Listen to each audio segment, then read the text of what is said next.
นี่คือความเจริญรุ่งเรืองของแขวงเวียงจันทน์เนาะสมัยนี้ทุกคนตอนนี้ประดับดินอยู่ที่เทศบาลแขวงเวียงจันทน์เมืองเวียงคำอันนี้เพิ่นปิดเส้นทางอยู่บนนี้เลยเพิ่นน่าจะมีงานอีกอย่างสักอย่างเลยแต่งานน่าจะเปิดเฉพาะตอนกลางคืนเนาะตอนนี้ก็ตอนสวยก็บ่ทันมีอย่างเนาะเขาจะพานบ่ได้อยู่บนนี้เดี๋ยวเขาสิพาทุกคนเบิ่งการพัฒนาอยู่เทศบาลแขวงเวียงจันทน์เด้อเนาะหลายคนอาจจะบ่เคยฮู้เนาะว่าเทศบาลแขวงเวียงจันทน์หั่นน่ะเมืองใดแท้เนาะบางคนว่าเมืองพลโฮงคือเทศบาลแขวงเวียงจันทน์บางคนบอกว่าเมืองวังเวียงคือเทศบาลแขวงเวียงจันทน์เนาะมื้อนี้ปาราบินจะมาบอกว่าเทศบาลแขวงเวียงจันทน์นั่นก็คือเมืองเวียงคำเนาะที่ปาราบินอยู่ในตอนนี้แหละก็คือเมืองเวียงคำชื่อว่าเมืองเวียงคำเมืองเวียงคำนี้ตั้งอยู่บอนใดเนาะตั้งอยู่เมืองใดบอนใดก็คือหลายคนรู้จักกับทาราชบ่เนาะก็อยู่ใกล้กับทาราชรู้จักกับพลโฮงบ่เนาะอยู่ระหว่างทาราชกับพลโฮงเนาะเมืองอันนี้จะอยู่เมืองเวียงคำเนี่ยจะอยู่ระหว่างแถวๆนี้แหละเนาะใกล้ๆกับทาราชนะจากนี้ไปหาทาราชก็ประมาณจักกิโลเมตรนะ10 กิโลเมตรนึงบ่ฮอดซัมตี้ประมาณเท่าไหร่เนาะประมาณ10 กิโลเมตรไปปลายนิดนึงเนาะแถวๆนี้พื้นที่แถวๆนี้ก็คือเป็นการพัฒนาตามที่ปาราดินเบิ้งใน Google Map แล้วก็ปาราดินขี่รถเลาะเบิ้งเนาะตั้งแต่ครั้งที่แล้วพุ่นแหละตอนช่วงโควิดเลยปาราดินมาเห็นเพิ่นตัดเส้นทางอย่างต่างๆนานาแล้วตอนนี้มาเห็นบ่นี่เส้นทางเส้นนี้ก็เป็นหนึ่งในการพัฒนาแล้วก็แขวงเวียงจันทน์นี่นะเทศบาลแขวงเวียงจันทน์หรือว่าเมืองเวียงคำนี่นะมันก็น่าจะได้เปรียบอีกอย่างหนึ่งก็คือมันเป็นตัวเมืองที่เพิ่นพัฒนาใหม่นะตอนนี้แถวๆนี้นะเบิ่งการตัดเส้นทางของเพิ่นทุกคนกว้างใหญ่เลยเพิ่นน่าจะเฮ็ดเป็นเส้นทางแบบ6 เลนในอนาคตได้แบบนี้นะ6 เลน8 เลนนะคือถ้าเกิดว่าเฮ็ดไปตามที่เพิ่นนั่นเกตเส้นทางในตอนนี้ก็จะกลายเป็นถนน8 เลนนะแต่ว่าอันตัวที่เพิ่นปูยางนี่ก็จะเป็นถนน4 เลนบ่ประมาณนั้นเห็นป่ะเพิ่นก็จะปูยางไปตามนี้เห็นป่ะทางขวามือนี่ก็ปูยางไปเนาะก็คือปูยางไปแบบนี้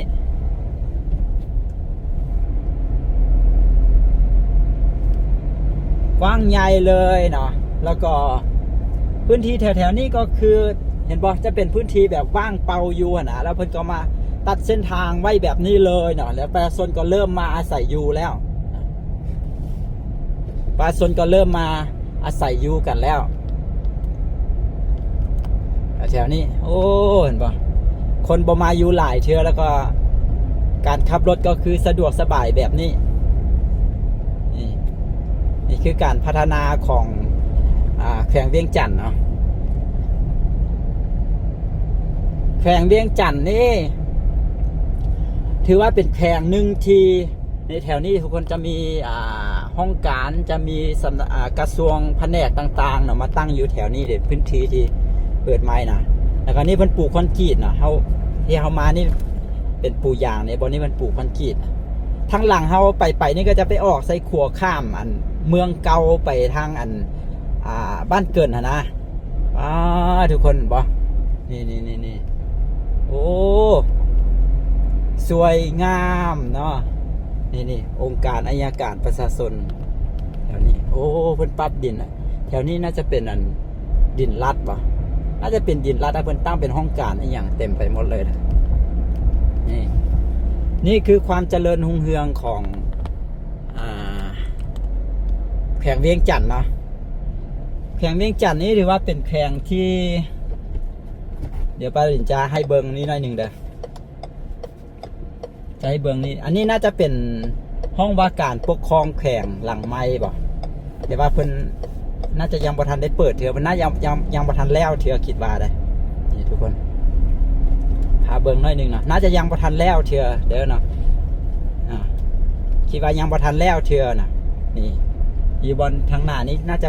เป็นวงเวียนอีกอย่างนี้โอ้สวยงามหลังบักใหญ่เห็นป่ะอันนี้น่าจะเป็นห้องว่าการปกครองในสำนักงานองค์การปกครองแขวงเวียงจันทน์เนี่ยเพิ่นก็ใส่ซื้อท่านนี่แถวทางพุ่นก็คือเนี่ยเป็นห้องการเป็นอีกอย่างเต็มไปหมดเลยเห็นป่ะแถวนี้ก็น่าจะเป็นดินของรัฐหมดตามที่เบิ้งนี่นะก็น่าจะมีการก่อสร้างตึกอาคารสำนักงานต่างๆอยู่บริเวณแถวๆนี้นะว่าถึงแขวงเวียงจันทน์ทุกคนถือว่าเป็นแขวงนี้เป็นแขวงใหญ่ แล้วก็เป็นแขวงที่มีคืออย่างก็มีการพัฒนาแบบครบด้านครบวงจรนะเป็นอย่างประดับดินจริงว่าครบด้านครบวงจรก็คือแขวงเวียงจันทร์นี้จะมีทางอุตสาหกรรมจะมีทางอุตสาหกรรมบ่ว่าจะเป็นอุตสาหกรรมการผลิตการอีหยังต่างๆเนาะแล้วก็จะมีเกษตรกรรมก็ถือว่าเป็นเมืองที่เป็นเมืองหนึ่งที่มีเกี่ยวกับเกษตรกรรมเนาะแล้วก็จะมีทั้งเมืองที่เป็นเมืองท่องเที่ยวเป็นอุตสาหกรรมการท่องเที่ยวนะเบิ่งเส้นทางเพิ่นตัดนี่เป็นเส้นทาง6 เลนบ่เอิ้นได้ว่าเป็นเส้นทาง6 เลนบ่นี่สวยงามแบบนี้เลยก็คือตัวอย่างว่าเมืองธุรคมเนาะของแขวงเวียงจันทร์นี่ถือว่าเป็นเมืองทั้งมีทั้งโรงงานอุตสาหกรรมแล้วก็เป็นเมืองเกษตรกรรมนะซึ่งมีพื้นที่เฮ็ดนามีพื้นที่เฮ็ดสวนเฮ็ดอันนั้นกว้างใหญ่ไพศาลนะเมืองกาสีอย่างที่นะเป็นเมืองที่แบบปลูกผักปลูกอย่างป้อนให้กับนครหลวงเวียงจันทร์เมืองวังเวียงสินะเป็นเมืองท่องเที่ยวอันดับต้นๆของประเทศลาวเขาเนาะขายธรรมชาติกิน หมายถึงว่าขายความงามของธรรมชาติกินนะเมืองวังเวียงนะก็ถือว่าเป็นเมืองหนึ่งที่สำคัญของแขวงเวียงจันทร์เมืองวังเวียงสร้างรายได้มหาศาลนะนอกจากนั้นเมืองวังเวียงยังเป็นเมืองอุตสาหกรรมได้มีโรงงานนั้นโรงงานนี้เช่นเดียวกันแล้วก็จะว่าจังใดเป็นเมืองที่ท่องเที่ยวเป็นเมืองท่องเที่ยวดังที่ได้เว้ามาเนาะแล้วก็เมืองกาสีก็เว้าไปแล้วเนาะเมืองหินเหิบจังซี่นะเมืองหินเหิบแล้วก็เมืองเฟืองก็เป็นเมืองเป็นทางเมืองท่องเที่ยวเป็นทางเมืองเป็นทางเมืองเกษตรกรรมนะแล้วก็เมืองแมสจังซี่นะเมืองแต่ละเมืองของแขวงเวียงจันทร์มีพื้นที่ในการเพาะปลูกมีอุตสาหกรรมอย่างหลวงหลายแล้วก็เมืองพนโฮงเนาะที่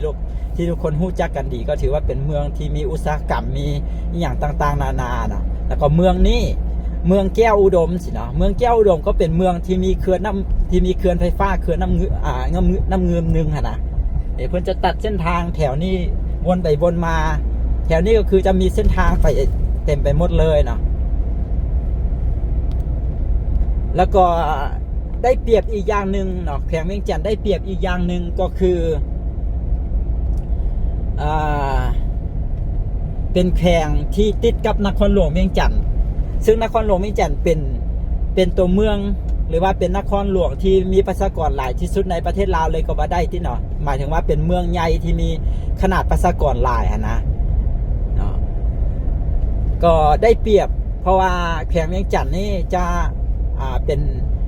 ะเฮ็ดอย่างก็แล้วแต่นะป้อนให้กับนครหลวงเวียงจันทร์มันง่ายมันใกล้เนาะคือตัวอย่างสินค้ากสิกรรมสินะเนาะทางเวียงจันทร์ทางเมืองธุรคมทางเมืองวังเวียงทางเมืองกาสีทางเมืองพนโฮงสินะจะปลูกหั่นปลูกนี่ปลูกผักปลูกมีอย่างที่เขาป้อนให้ตลาดนครหลวงเวียงจันทร์ก็ง่ายนะก็เลยให้เป็นแขวงนึงที่ประดิษฐ์คิดว่ามีรายได้มี GDP ของแขวงน่าจะสูงนะแขวงเวียงจันทร์นี่เพราะมันมีครบเครื่องนะแขวงเวียงจันทร์มีทางพื้นที่ที่เป็นมีทางพื้นที่ที่เป็นทงเพียงที่ผลิตกสิกรรมได้หลากหลายแล้วก็มีทางพื้นที่ที่เป็นแบบว่าเป็นภูสลับซับซ้อนเนาะเมืองวังเวียงเมืองกาสีอย่างที่นั่นก็จะเป็นพื้นที่แบบภูที่นะที่เป็นพื้นที่เชื่อมต่อกับทางเหนือของประเทศลาวเฮานี่ก็เพิ่นก็เลยมีการพัฒนาแบบนี้ก็ในอนาคตก็คงจะกลายเป็นตัวเมืองใหญ่ซึ่งบ่ได้ไกลจากนครหลวงเวียงจันทร์เลยจากนี้ไปนครหลวงเวียงจันทร์ก็ประมาณ 60-70 กิโลเมตรนะประมาณ60นี่แหละประมาณ60 กิโลเมตรเนี่ยแม่เพิ่นก็ตัดเส้นทางแล้วก็ปลูกยางไปมาหมดแถวนี้นะมาจงแล้วทางไว้บักกว้างเดี๋ยวพาเบิ่งเส้นทางนี้นะเส้นทางนี้ถ้าประเด็นจือบ่ผิดก็คือมันจะไปออกไซบอนตลาดพลหมีจะไปออกไซบอนตลาดพลหมีบ่มีบ้านเฮือนประชาชนหลายเลยแถวนี้นะเห็นไหมอยู่พุ่นอยู่พี่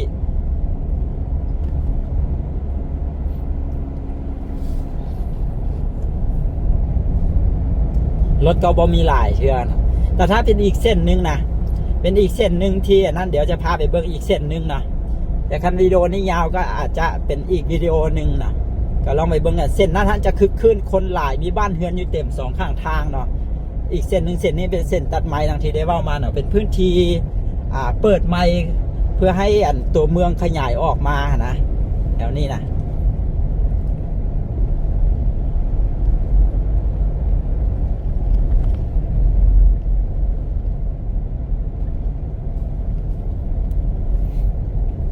เป็นดินเป็นอย่างแถวนี้คือสิแพงแล้วเนาะ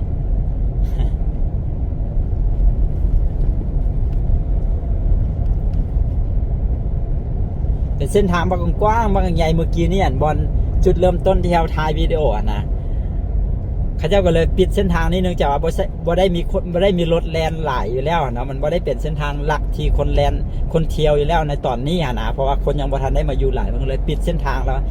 น่าจะเป็นตลาดนัดหรือว่ามีงานอีกอย่างใดอยู่งานท่านก็น่าจะเป็นงานใหญ่ได้ตอนแรงน่าสนใจไปเที่ยวเลาะเบิ้งเลยเดี๋ยวลองเบิ้งก่อนเอาว่าถ้าปราดินบ่ได้กลับตอนแรงนะจะพาไปเลาะเบิ้งเดี๋ยวเขาออกมาบอลที่ตลาดพลหมี่เนี่ยอันนี้คือตลาดพลหมี่เป็นตลาดพลหมี่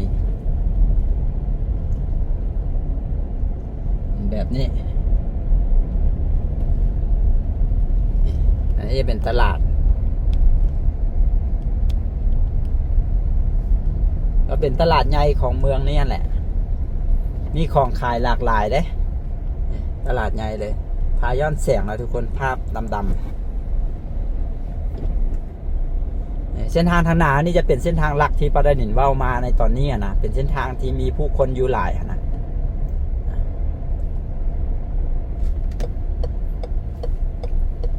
เดี๋ยวพาเบิ้งเส้นทางนี้ตื่นต้นหนึ่งแล้วเดี๋ยวจะพาเบิ้งเส้นทางตัวนี้นะ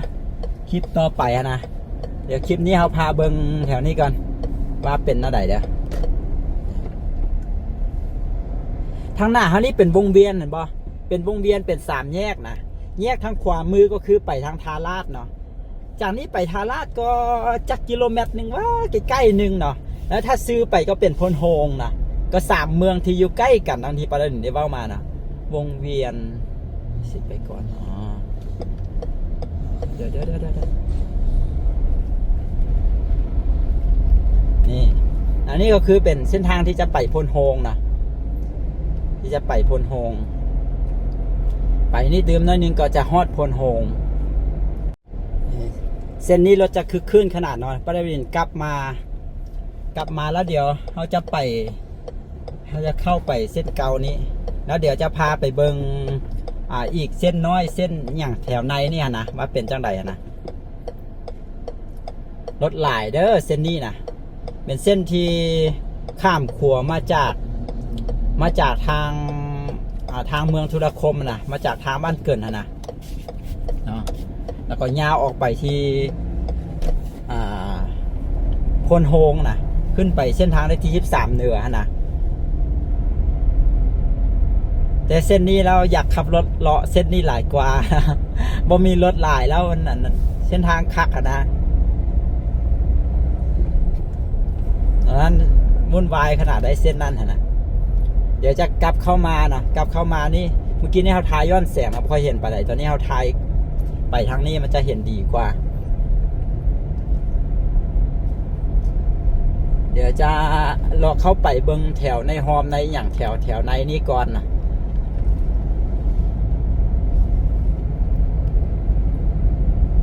มันมีหลายเส้นทางที่ตัดไปตัดมาอยู่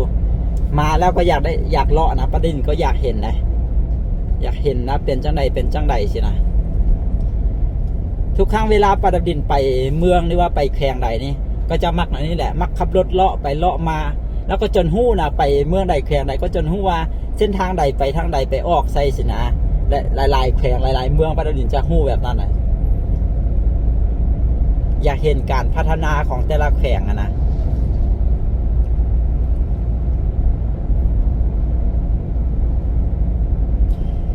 ลงไปทางใต้เนาะปราดินรู้สึกว่าทางใต้นะแต่ละเทศบาลแข่งนะรู้สึกว่าเขาเจ้ามีการแข่งขันการพัฒนาบอกอย่างเช่นนครไกรสอนพรหมวิหารนครปากเซสินะ เขาเจ้าก็จะมีความเจริญหวือหวาอีกแบบหนึ่งเลยแล้วก็หลายๆเมืองของหลายๆเมืองกับหลายแขวงของทางใต้อะนะเข้าไปนี่มันไปออกใส่นะ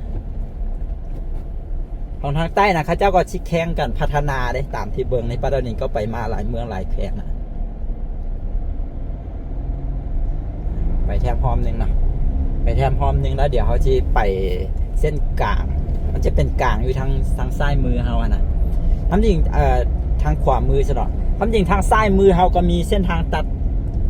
แบบนี้นะไปอีกเส้นหนึ่งแต่ว่าโบแมนเส้นใหญ่แบบนี้ใช่ปะแต่บนนี้จะว่าปู่อย่างแล้วบ่น่าจะยังบ่ทันได้ปู่เพราะยังบ่ทันมีคนไปอยู่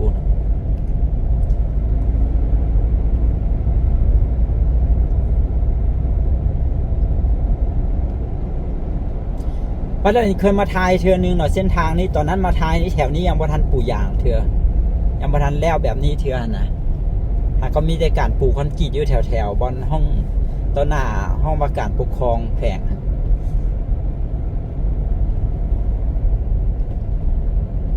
เดี๋ยวเขาจะเลาะทางนี้แล้วเดี๋ยวเขาจะเข้าไปทางขวามือเนาะมันจะมีเส้นหนึ่งที่ตัดไประหว่างเส้นที่ว่ามีความคึกคืนกับเส้นนี้นะมันจะมีอีกเส้นหนึ่งยาวไปข้างกลางในนี้ทางขวามือเขาแล้วเดี๋ยวเขาจะออกไปทางเส้นที่อยู่ทางซ้ายมือบัดนั่นนะจะพาเลาะเบิงให้เห็นในหลากหลายรูปแบบ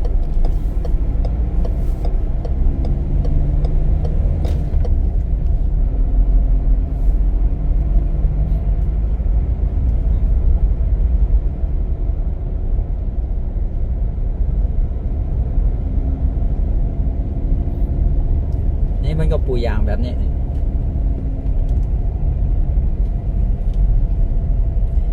เส้นที่เห็นมีรถแลนมันจะเป็นเส้นใยที่ว่าคือขึ้นแล้วนะแต่ว่าเขาจะไปเส้นนี้เขาจะไปเส้นที่พ้นมีการตัดไม้มีการเฮ็ดไม้นี่นะที่เบิ้งตัวนี้ก่อนนะ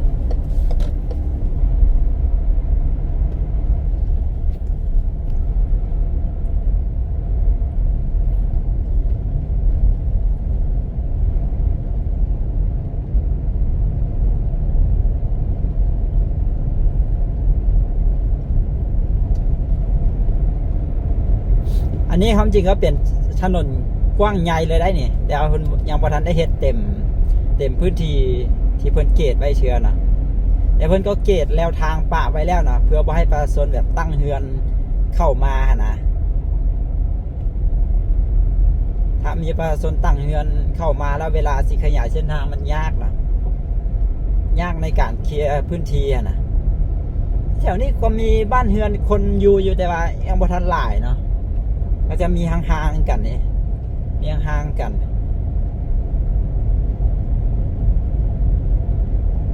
ข้อได้เปรียบในการสร้างตัวเมืองใหม่ในตอนนี้ก็คือเพิ่นมีการวางแผนอย่างดีวางแผนพังเมืองอย่างดีแล้วก็ถนนหนทางก็ใหญ่ดีคักดีเนาะหลายๆเมืองอย่างเช่นนครหลวงเขาบางสิมันเป็นเมืองเก่าที่แต่ก่อนท่านส่วนหลายก็ใช้รถถีบใช้เกวียนใช้อันนั้นไส้ม้าไส้สร้างสรรค์กันสินะเป็นทางงัวทางนี้สินะเป็นทางเกียนทางอะไรนั้นก็บ่ได้กว้างใหญ่เนาะแต่พอกลายเป็นตัวเมืองในตอนนี้มันเลยถนนเลยแคบคือเมืองนี่คือกันเนี่ยเมืองเวียงคำนี่ที่เขาอยู่ในตอนนี้นะเทศบาลแขวงเวียงจันทน์นี่นะในอนาคตมาถ้าเกิดว่าบ้านคนมาอยู่เต็มแล้วเมืองนี้เจริญรุ่งเรืองนี่มันจะกลายเป็นว่าเป็นเมืองที่มีเส้นทางมีถนนหนทางที่ใหญ่แล้วก็งามเลยถ้าเทียบในนครหลวงเวียงจันทน์เอานี่แถวตัวเมืองสั้นในนี่ก็แคบเนาะคือได้เว้าไปแล้วมันเป็นตัวเมืองเก่านะมันขยายบ่ได้แล้วนะ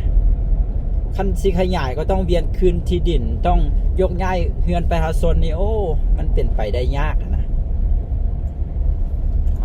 ประมาณนี้ตัดไปนี่ยังบ่ทันได้ปูยางเนาะแต่บ่แน่ใจว่าเพิ่นไปซอดไซเส้นทางไปซอดไซตึกห้องว่าการบ่เนี่ยเห็นตึกอยู่ไกลๆเพิ่นเป็นตึกห้องว่าการเดี๋ยวขอเบิ่งแมพหน่อยแล้วพื้นที่แถวๆนี้น่ะมันงามอีกแบบนึงก็คือมันจะเป็นเนินขึ้นลงได้มันบ่ได้เป็นบ้านมันบ่ได้แม่นแบบเขาเจ้าบ่ได้แม่นเขาเจ้าตั้งเฮ็ดเอาได้มันเป็นตามธรรมชาติได้เนี่ยเป็นเห็นบอลนี้ก็สิลงแล้วก็บอลห้องอากาศก็สิเจิดขึ้น เราเฮ็ดให้เวลาเราถ่ายรูปเส้นทางนี่งามนะมันเป็นคลื่นนะ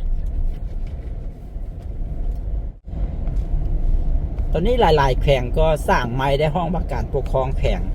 สัญญาบุรีก็สร้างใหม่ห้องว่าการปกครองแขวงส่วนหลายก็จะคล้ายๆกันแบบนี้หมดเลยคล้ายๆกันแบบนี้หมดนะอยู่ที่ไซสมบูรณ์ก็คือกันสร้างไม้ปักงามแบบนี้แหละคล้ายแบบนี้อยู่ไซยะก็คล้ายแบบนี้บ่ไซยะบุรีอยู่อัตตปือก็ใหญ่แบบนี้แหละอัตตปือ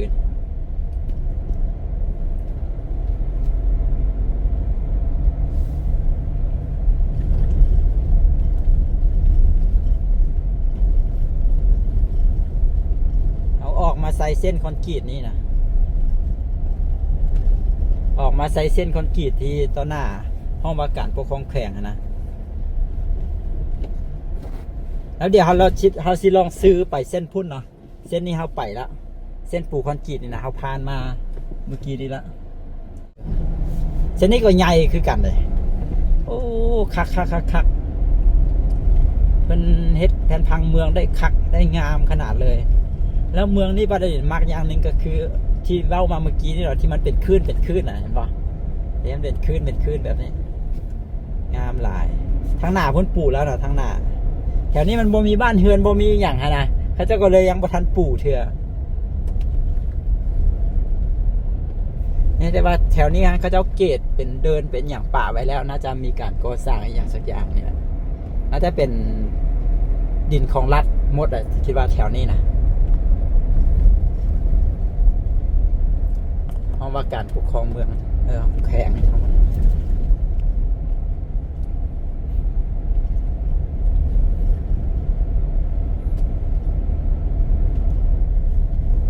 กำลังก่อสร้างอันนี้แล้วเปิดน้ำใสแล้ว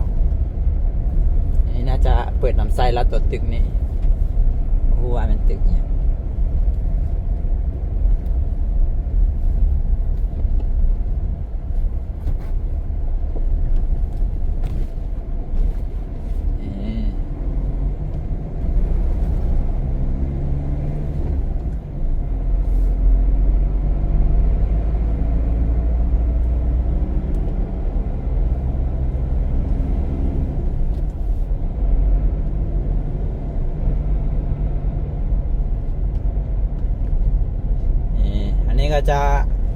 อันนี้ก็จะไปซอดใส่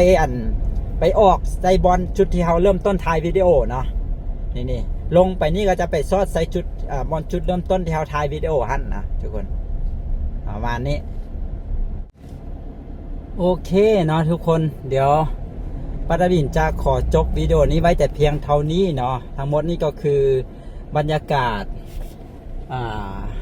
หรือว่าพาทุกคนมาเบิ่งเนาะการเปลี่ยนแปลงการพัฒนาของแขวงเวียงจันทน์โดยเฉพาะนี่พื้นที่เทศบาลแขวงเวียงจันทน์เนาะซึ่งเป็นเมืองเอกของแขวงเวียงจันทน์นะดังที่ได้ว่ามาแล้วว่าแขวงเวียงจันทน์ถือว่าเป็นแขวงหนึ่งที่น่าสนใจเนาะเนื่องจากว่าเป็นแขวงที่มีการพัฒนาครบรูปด้านครบวงจรว่าซะบ่ว่าจะมีเมืองเกี่ยวกับการท่องเที่ยวมีเมืองที่มันเป็นอุตสาหกรรมการผลิตต่างๆมีเมืองที่เป็นกสิกรรมจากที่เนาะแล้วก็ยิ่งไปกว่านั้นก็คือนครหลวงเวียงจันทน์ได้เปรียบอยู่ที่ว่าเป็นแขวงที่อยู่ติดกับเป็นแขวงที่อยู่ติดกับนครหลวงเวียงจันทน์นะก็เลยว่าได้เปรียบในการส่งสินค้าในการขายเครื่องที่ในการค้าขายกับนครหลวงเวียงจันทน์เนื่องจากว่านครหลวงเวียงจันทน์ถือว่าเป็นตัวเมืองที่มีขนาดเศรษฐกิจใหญ่เนาะทุกคนก็เดี๋ยวขอจบวิดีโอนี้ไว้แต่เพียงเท่านี้ขอบใจทุกคนที่เข้ามาเบิงเด้อเนาะไว้ไปพบกันวิดีโอต่อไปเดี๋ยววิดีโอต่อไปปัตตาดินจะพาทุกคนไปเบิงอีกเส้นหนึ่งเนาะที่อยู่ตัวเมืองแห่งนี้แหละแต่ว่าเส้นนั้นจะเป็นเส้นที่มีบ้านเฮือนอยู่สองข้างทางแล้วก็มีความคึกคืนมีการค้าการขายเป็นจังไดก็ลองไปติดตามกันเนาะกับวิดีโอต่อไปเด้อเนาะสำหรับวิดีโอนี้ปัตตาดินลาไว้แต่เพียงเท่านี้มีอย่างผิดพลาดประการใดหรือว่าผู้ใดมีความรู้อย่างก็มาแชร์กันได้เด้อเนาะทุกคนเดี๋ยวปัตตาดินจะไปอ่านคอมเมนต์แล้วก็เพื่อเป็นความรู้ให้กับตัวเองนะถ้าเทื่อหน้าได้มาเบิงอยู่นี่อีกนะก็จะได้มีความรู้ก็ขอบใจทุกคนเด้อสบายดี